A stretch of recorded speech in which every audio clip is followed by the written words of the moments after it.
On today's show, the Houston Rockets face elimination after a heartbreaking Game 4 loss to the Golden State Warriors. Alperen Sengun's heroics weren't enough, trying to put the team on his back, and Jalen Green's playoff struggles raise serious questions about the team's future. It's all coming up right here at Locked On Rockets. This is Mission Control, Houston. Ignition sequence start. 6, 5, 4, 3, 2, 1. What's up and welcome to another edition of Locked On Rockets, your daily podcast home for everything Houston Rockets basketball. As always, I'm your host, Jackson Gatlin, native Houstonian and credentialed media member. I'm also the host of Locked On NBA Thursdays. Be sure to follow along wherever you listen to your podcasts or on YouTube. Just search Locked On Rockets, where the best way you can help us grow our show is to listen every single day on a podcast platform you're choosing. Like, comment, subscribe on YouTube. Also, check out our Locked On Rockets newsletter. Would sincerely appreciate all of that support. Now, today's episode is brought to you by the Amazon Fire TV Stick 4K. Turn any TV into your Xbox. No console needed. Head to Amazon.com/Fire TV Locked On to learn more. And as always, thanks so much for making Locked On Rockets part of your day every single day, whether it's on your way to work, on your lunch break, in the gym. Thank you so much for being an everydayer.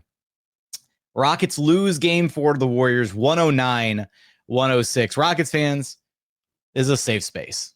Let it all out. I feel like Jesse in Breaking Bad. They can't keep getting away with this. That's where I'm at right now. Oh man, this is tough. Going down 3-1 is hard. Only 13 teams in NBA history have ever come back from a 3-1 deficit. The Rockets have done it twice. Maybe they can pull it off a third time. This game was all kinds of crazy. So many different runs in this game. The awful start for the Rockets and then bouncing back, and then the awful third quarter for the Rockets and then bouncing back from that and being right there in the game to close things out. We're going to talk about Alperen Sengun putting the Rockets on his back in this game. An absolute star-level performance from Sengun. Great contributions across the board from other guys. Fred VanVleet knocking down 8 triples. Thompson, big in the fourth quarter, late in this game. Much better defensively on Steph Curry in this one as well. Steven Adams was monstrous off the Rockets bench. And Jalen Green being the weak link for this team. I'm going to get into all of that on today's episode. And I want to start with how impressive Sengun's game was, even though he wasn't able to pull it off in the end. He had the chance to put the Rockets up. Rockets drew up the final play of the game, and Sengun got a chance to attack Draymond Green. That wasn't the play that they wanted. Fred talked about it after the game. Ime talked about it after the game. They were trying to get a switch for Sengun so that he could post up somebody other or attack somebody other than Draymond Green. And it didn't wind up working out that way. And so Sengun got the ball top of the key and drove it in on Draymond, got to his little spin move. Draymond stopped him a little further outside than he probably would have liked to be in the paint, and ultimately missed the shot. And you can argue, right, that there was contact on the waist, just like the contact on the waist for Dillon Brooks fouling Jimmy Butler behind the 3-point line with under a minute to go. Similar levels of contact there. But at the end of the day, you know, you tip your cap and you put your best player in a position to try and win the game. Would it have been better to see something else drawn up, a better play drawn up at the end? Sure. The Rockets could have done a lot more than just give the ball to Alp at the top and say, good luck. Go get something done. Could have given him maybe some better outlets for a kick out pass or some cutters or just a different lineup in the game. I really don't know. But the way that this game had gone, you gave yourself a chance. You were very much in it until the very, very end of the game. And Sengun was everything you want your star player to be in this kind of a game. In a must-win game where the Rockets needed to come away with a win to even the season series or the playoff series, and they ultimately didn't. Sengun was flawless. 31 points, 10 rebounds, 5 assists, 2 steals, 0 turnovers. He did go 7 of 10 at the free throw line, and that free throw shooting bug is something we'll talk about that hurt the Rockets considerably in a one-possession game that they lost. And he was 12 of 28 overall shooting from the floor. Alperen Sengun went 9 of 16 against defenders that were not Draymond Green, and just 3 of 10 against Draymond Green himself. And you might look at that and think, okay, well, why would they keep going to him? Because he was the only guy that could generate anything. He's the only guy on this team that can consistently get his own shot and manufacture points or force a double team and create opportunities for other guys. And yeah, it would have been nicer if the final play of the game had been anything other than a play drawn up for Sengun to have to attack one of the best defenders the NBA's ever seen. That's kind of a losing proposition, unfortunately, but it was all the Rockets could go to offensively. It's the only thing that they could rely on offensively in those closing moments. And a lot of that has to do with some of the other shortcomings of other guys on the roster. The fact that the Rockets don't really have somebody that can run a consistent, reliable two-man game with Alperen Sengun in those closing moments. And that speaks volumes about what this team needs and how they need to adjust things and fix things moving forward. But Alperen Sengun did what he was supposed to do in this game. After a rough start, just 1 of 6 from the floor in the first quarter, he bounced back in a really, really big way, went 11 of 22 the rest of the game after that rough start, was rebounding the ball, was facilitating, was getting steals, going coast to coast at one point. Hell, he led the team in minutes played, 42 minutes played. And look, it wasn't a perfect night for Alpi, right? He had the missed free throws, sure. And there were definitely more than a handful of defensive possessions where he was either out of position or gave a very lazy closeout or contest that led to the Warriors scoring, unfortunately. And especially in that second half, Alp played 22 and a half minutes of the 24 available minutes in the second half of this game. He looked flat out exhausted out there, but he emptied the tank. He gave it his all. And this is what he had to say when asked about the final play, the final shot of the game. I could go to rim, but that was Looney was down there when I saw him, so I was just turned and took my shot. That's my shot. I'm making those through the years now, so just it's hurt. It's hurt, of course. It's hurt when you miss the game shot. So, but there's a lot to learn. I'm still young, I'm going to make those one day and get better and better. There's a lot to learn. I'm still young. I'm going to make those one day and get better and better. That is exactly what you want to hear out of your franchise player. That's the right mentality to have. And it's unfortunate that Sengun has put up these 2 phenomenal games in game 1 and here in game 4, where the Rockets fell just short against the Warriors because they just didn't, they either didn't get enough support from other guys like in game 1 or here in game 4, being right there on the doorstep of being able to win the game, but losing at the margins in so many other areas that this team throughout the season has relied on to win in certain categories. And they didn't do that in this game. But I think that you look at Sengun's performance here in these playoffs through 4 games, it doesn't even matter what the rest of the series looks like. The Rockets have their bona fide star, right? He's the first all-star of the rebuild, the first homegrown all-star since Alperen Sengun. One positive, right, to take away from this postseason is that Alperen Sengun has far surpassed and cleared any of the Domantas Sabonis allegations, right? I do not ever want to hear Domantas Sabonis mentioned in the same breath as Alperen Sengun because Sabonis cannot put a team on his back and carry them offensively the way that Sengun has done multiple times now against this Warriors team. Sengun is a bona fide star, and the Rockets this offseason need to seriously look up and down the roster and figure out the right pieces to put around him to be able to contend at the highest level. Coming up, I want to talk about the flow of this game, the distinct runs at the beginning of each quarter, each half that really screwed up the Rockets in this one, the margins that they lost in this incredibly close contest, plus Jalen Green, the weak link in this game. We're going to get there in just one moment. First, today's episode is brought to you by Monarch Money. If you've ever checked your bank account and wondered, where did all my money go? Trust me, I've been there.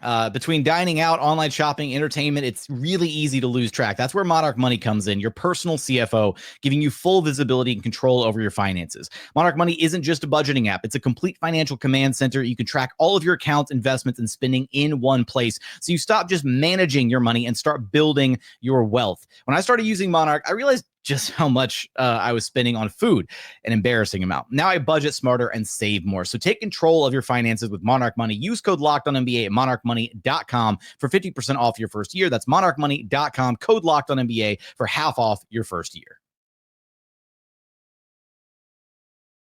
And continuing on here at Locked On Rockets, your daily podcast, home for everything Houston Rockets basketball. Look, this was a game that started off about as ugly as it could have gotten for the Rockets, right? They were in a 16-4 hole a few minutes into this one, in large part because the starters just flat out did not have it in this game, either at the beginning of the game or at the beginning of the third quarter. Again, they spotted the Warriors a 16-4 advantage in the first few minutes of this game.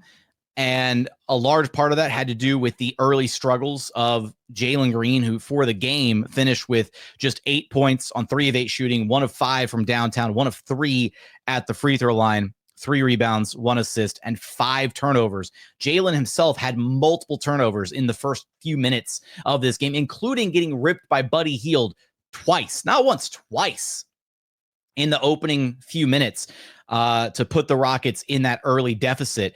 And then same exact thing happened again in the third quarter. The Rockets battled back after that abysmal start to the game. They actually went into halftime with a 7-point lead, 57-50. And then they opened the third quarter and they just gift wrapped the Warriors an 18-1 run to start the third quarter. Just an unbelievable way to let go of this game for Ime Udoka to look at what worked in the first half and to then roll the exact same starting lineup out there and then to let the Warriors go on the run that they went on didn't make an adjustment until the Warriors had reeled off 10 straight points in that third quarter. And then by then the Warriors had all the momentum and they kept running up the score on the Rockets. It was incredibly painful to watch those two runs in particular take place in this game because the Rockets were so much better than the Warriors pretty much everywhere else in this game. And you look at some of the other areas, some of the margins in this game, the Rockets actually shot incredibly well in this one. They shot just under 50% from the floor, 49.4% overall. They shot 47.8% from downtown, 11 of 23 from three-point land, in large part to Fred VanVleet. Fred VanVleet was on fire in this game, 8 of 12 from downtown for Steady Freddie, 25 points to go with a couple rebounds, 6 assists, only a couple turnovers. He was bombing threes left and right, doing what he's supposed to do, and at a much higher level than is expected of Fred VanVleet, right? He delivered in a big way in this game. He showed up and tried to will the Rockets to a win in this one.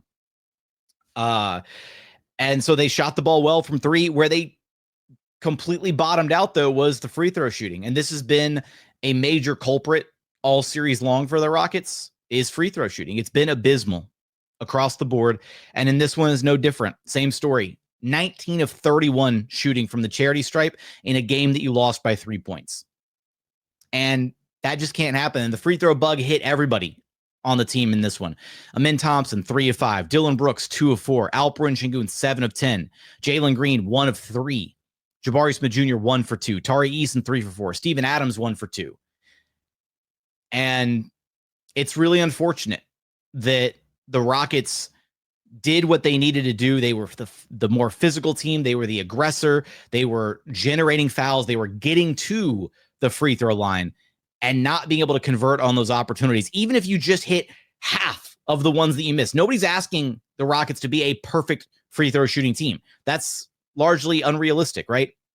But even if you just hit half of the ones that you missed, you hit 6 of those 12 misses, you win this game.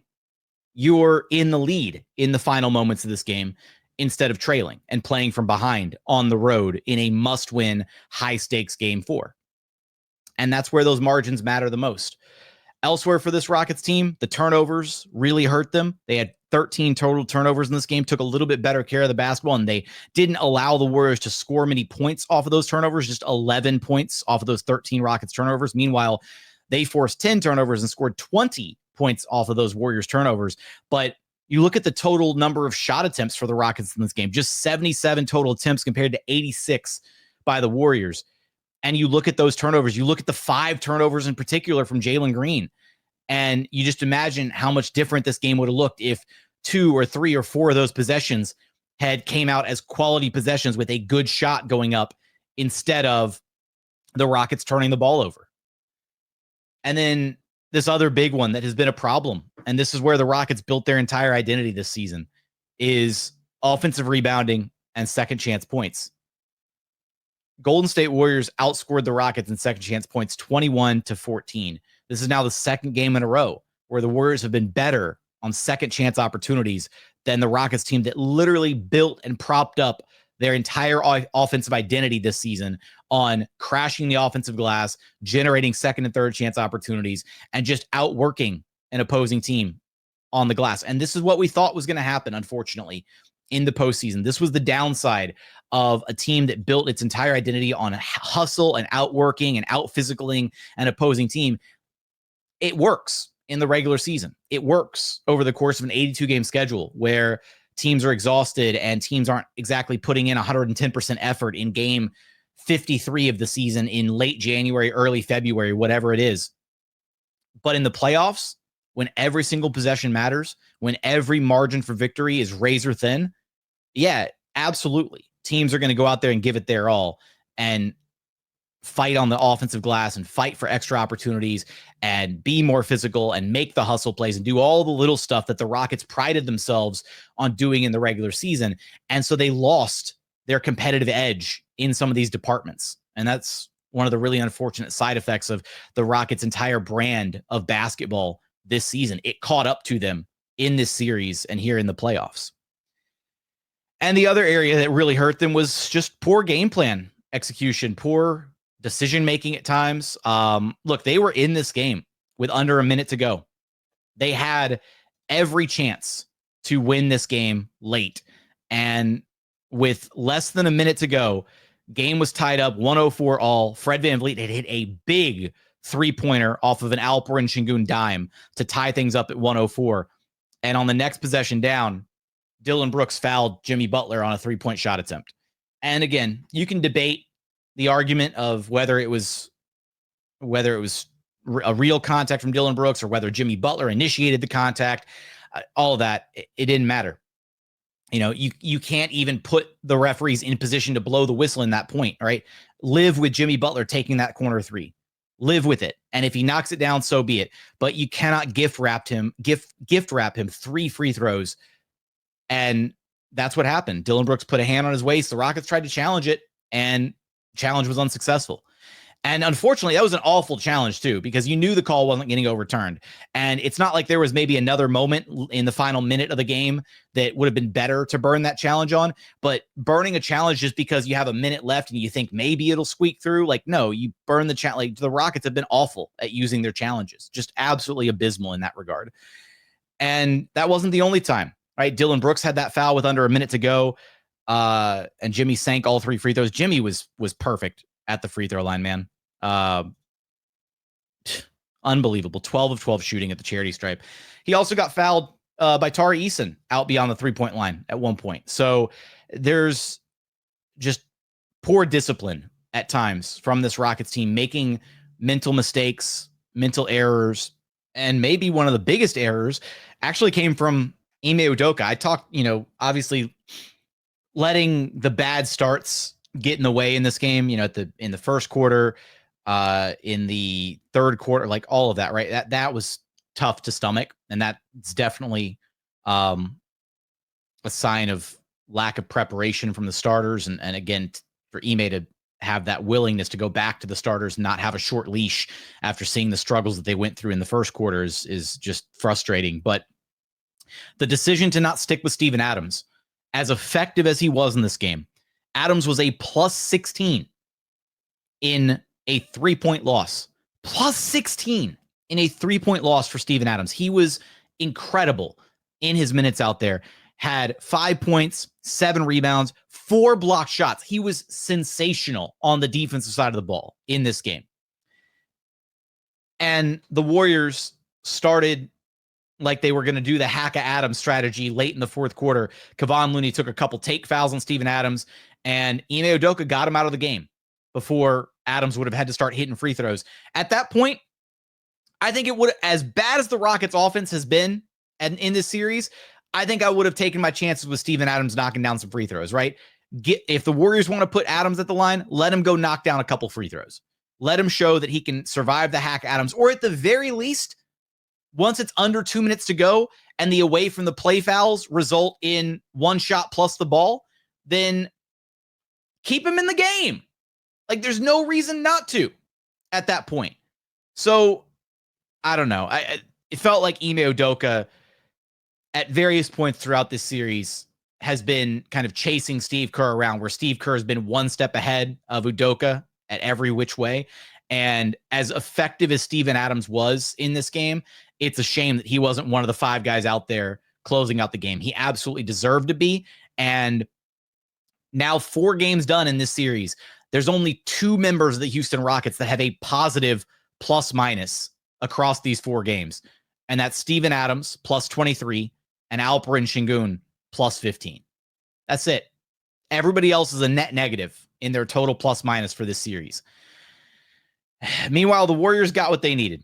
The Warriors got contributions from their role players. Steph Curry had a bad night. Credit to some of the defense from Amin Thompson. Just 17 points on 13 shots for Steph with 4 turnovers. It was a rough night for him, but Jimmy Butler balled out. Brandon Pajemski went off, 26 points, 6 threes. They got a great game from Quentin Post off the bench. Buddy Hield inserted into the starting lineup, had a solid game. And Draymond Green was everywhere defensively. The Warriors got what they needed to win. Rockets got a lot of great contributions across the board, but Jaylen Green was their weak link. We're going to talk about him coming up in just one moment. First, today's episode is brought to you by Wayfair. Spring is here, and that means it's home project season. Whether you're refreshing a room or tackling a full renovation, Wayfair is the best kept secret for all things home improvement. From small updates like stylish cabinet hardware to major upgrades like new vanities, sinks, or outdoor lighting, Wayfair has quality products for every budget. Their free and fast shipping makes things so easy. No hauling heavy items from the store. They have top brands like GE and Moan at great prices. Shopping is seamless, and you can find exactly what you need to fit your space and style. Wayfair makes home improvement easy. Get started now at wayfair.com. That's wayfair.com. WAYFAIR.com. Wayfair, every style, every home. And final segment here at Locked On Rockets, your daily podcast, home for everything Houston Rockets basketball. You know, I will say this series is so unbelievably chippy, and I hated giving Draymond Green credit where I had to in this podcast for his defensive performance, because not only did you get Draymond's best defensive output, but you also got the invincible version of Draymond Green, who finished the game with 5 personal fouls, 1 technical foul, and 1 flagrant foul. That is literally the maximum number of fouls that a player can have before getting ejected from the game and finishing their night early. He was in foul trouble. He sat on the bench for a little while. Warriors had to go deep into their roster, pulling out Trace Jackson Davis for 6 spot minutes there in the third quarter after Draymond Green picked up his 5th foul. But him coming back into the game, you knew it was going to be hell, because Draymond Green with 1 technical is invincible. And that scuffle that Draymond had with Tari Eason, where Tari ripped him and then he tackled Tari to the ground and then swung his legs over and hit him in the head and all this, and then grabbed his jersey on the way up. Any of that could have been ruled a technical foul at any point. Tari Eason was assessed a technical, in fact, but because Draymond Green already had a technical, the referees played that one smart, and they gave him a flagrant 1 for his action of tackling Tari Eason, which gave the Rockets 2 free throws and the basketball. But a technical would have been much more deserving, and it would have kicked Draymond Green out of the game for all the BS that he does. And that wasn't the only stuff, man. I mean, Dillon Brooks and Jimmy Butler were getting into it. There was animosity on both sides. Neither of these teams like each other. You look up and down the Rockets roster, and it's really easy to pinpoint in this game where the Rockets' weakest link was. And it's very clearly Jalen Green. And it's unfortunate because this is now, we're 4 games into this series. Rockets are on the ropes in a do or die situation now at home in game 5. Literally win or stay home, I guess, at that point. And through 4 games, Jalen Green has been absolutely abysmal in 2 of them. He was okay in game 3. And again, a lot of people gave me a lot of grief in the YouTube comments for my takes on Jalen Green game 3, but he did what he was supposed to do in game 3. Warriors were putting a lot of focus on him, and the Rockets generated 4-on-3 power plays with Thompson and Alperen Sengun because of the attention focused on Jalen Green. And that was his role in that game. So, okay, game 3. And then a phenomenal game 2, right? But in this one, Jalen Green did nothing. In fact, he actively hurt the Rockets in this game with those 5 turnovers, with the missed shots, putting absolutely zero pressure on the Warriors defense. If Jalen Green is out there on the floor, and if he's not putting pressure on the Warriors defense, generating advantages for the Rockets, or just flat out scoring the ball himself, then he doesn't belong on the floor. That's the one thing he was drafted to do, is to go out there and score the ball. He's had multiple single-digit performances in this playoff series. He's had one phenomenal game, game 2. In this game, Jalen Green was outplayed by Buddy Hield of the Warriors. Buddy Hield had more points, more rebounds, more assists, less turnovers than Jalen Green in this game. You know who else outperformed Jalen Green in game 4? Quentin Post, who had more points, more rebounds, more assists, and less turnovers than Jalen Green in this game. Brandon Podziemski, who popped off and led the Warriors, helped lead the Warriors with 26 points behind Jimmy Butler's 27. Brandon Podziemski in this game scored more points than Jalen Green has in games 1, 3, and 4 combined. And Brandon Podziemski's young. He was drafted in 2023. You know, where the youth excuse doesn't matter anymore. And yes, it's still his first postseason, first playoff series, all of that. But you're seeing Jalen Green get exposed in this series. If his 3 ball isn't falling, there's not much he can do against this Warriors defense. He doesn't have what it takes to consistently leverage an offense against an opposing team's defense. He doesn't have the gravity. He doesn't have the ability to self-create. He can't score in isolation against even some of the Warriors' lesser defenders. He isn't able to effectively run the pick and roll consistently with Alperen Sengun. And in blitzes and trap situations, he's small and he gets bullied and beat up on. And when the double team comes, he turns the ball over too easily sometimes. This is just a brutal series for Jalen Green. And it's a brutal wake-up call for the Rockets. This is... the Jalen Green experiment should be over. Like, it should be. It's ridiculous that it's gotten to this point and that it's literally going to cost the Rockets a first-round series. Because you know what's happened is in the one game that Jalen Green played his ass off in game 2, knocked down 8 triples, all of that, right? Alperen Sengun also showed up, gave him a great supporting act in that game. Alp was awesome in game 2. But in the games where Alp was flat out dominant, games 1 and 4, where Alp showed up and put on an incredible performance in his own right, Jalen Green, nowhere to be found. And you can't be the team's best player. You can't be the team's leading scorer and just flat out disappear in the playoffs like that. You can't. And it doesn't matter. The excuse of, oh, it's the first postseason, whatever. No, you got the jitters out in game 1. And hell, you got the jitters out in game 3 on the road, your first road playoff game.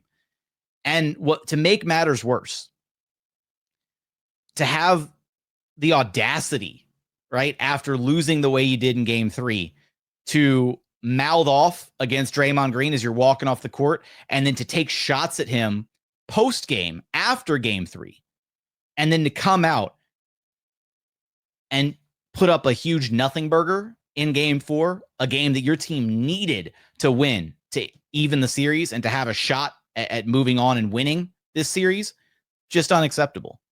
Is just awful.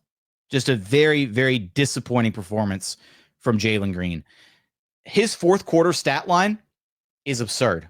In 7 minutes and 2 seconds of play in the fourth quarter, Jalen didn't record a single shot attempt, didn't record a single rebound, didn't record a single assist, steal, or block, or turnover, had 1 foul.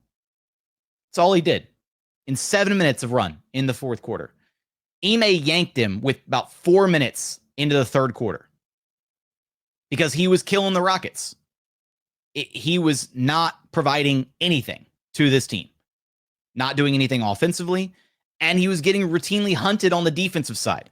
And that's the thing, is if Jalen Green's not giving you anything on offense, if he's not leveraging his scoring gravity, the one thing he was drafted to be able to do, then there are literally far better options sitting on the bench, because you can go to Tari Eason, you can go to Jabari Smith Jr., you can go to Steven Adams, you can go big, you can put wings and good solid defenders out there to make life difficult for the Warriors, and then just lean further into Alperen Sengun's production, lean into Shinhub, let Alp drive the bus and try and take you to the win. And if you had just flat out eliminated Jalen Green from this game, just had him not play at all, and just given more of those minutes to Jabari Smith Jr. or Tari Eason or Steven Adams, or hell, down the line, Rockets have Cam Whitmore waiting in the wings. And I'll tell you what, Cam Whitmore would have done better than Cam Whitmore would have absolutely done better than 8 points on 8 shots. Cam would have put his head down, driven to the rim, drawn contact, powered up a dunk through Draymond Green's chest, something.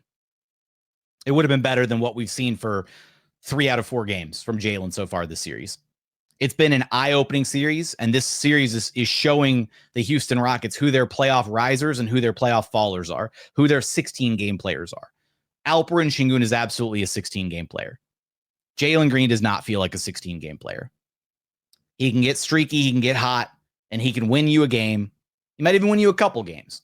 But you know what that sounds like? It doesn't really sound like a star player. That doesn't sound like a franchise guy. That sounds like a guy who's better suited for a spark plug 6-man role off the bench.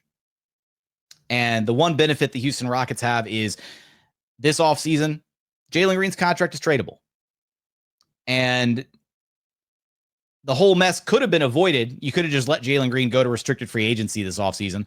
Rafael Stone signed him to that contract, and that should be your first piece of evidence, too, for anybody who's taking exception to what I'm saying about Jalen Green and seeing the doubts kind of come full circle and him struggling in this playoffs. The Rockets aren't even fully bought in on Jalen Green. That's why he didn't get a similar contract to Alperen Sengun. That's why he didn't get 5 years worth of guaranteed money. That's why he didn't get the rookie max, because the Rockets are unsure about his future. He's got an immense amount of talent, but we're 4 years into it now, and the same mistakes and weaknesses and shortcomings are there, and they're prevalent, and they're going to stay there. The excuse of youth can't keep happening. And if there's one positive thing to come from this postseason, it's the Rockets should be able to identify and look at the entire body of work, look at all the advanced stats, all the numbers, and I'm not going to list them all off here. I don't have the time. Every single available metric suggests that this Rockets team is better without Jalen Green. Every single one. There is an irrefutable amount of evidence that suggests that this Rockets team is winning and was the 2 seed in spite of Jalen Green for large portions of this season. And I really hoped he could rise to the top, and that the talent would come together, and that he could excel and eventually become the Rockets' lead guard. But it doesn't look like he's going to be the answer. And Fred VanVleet is the stopgap. Fred VanVleet can have the occasional nice game like this one, but he's not your long-term solution. The recipe is clear. The Rockets need a dynamic guard to pair with Alperen Sengun. And the moment you find that, this team becomes a contender. It's really that simple. But it's not Jalen Green, and it's not Fred VanVleet, at least not long term. That's what the Rockets need to be looking for this upcoming offseason. Series isn't over, but it pretty much feels over.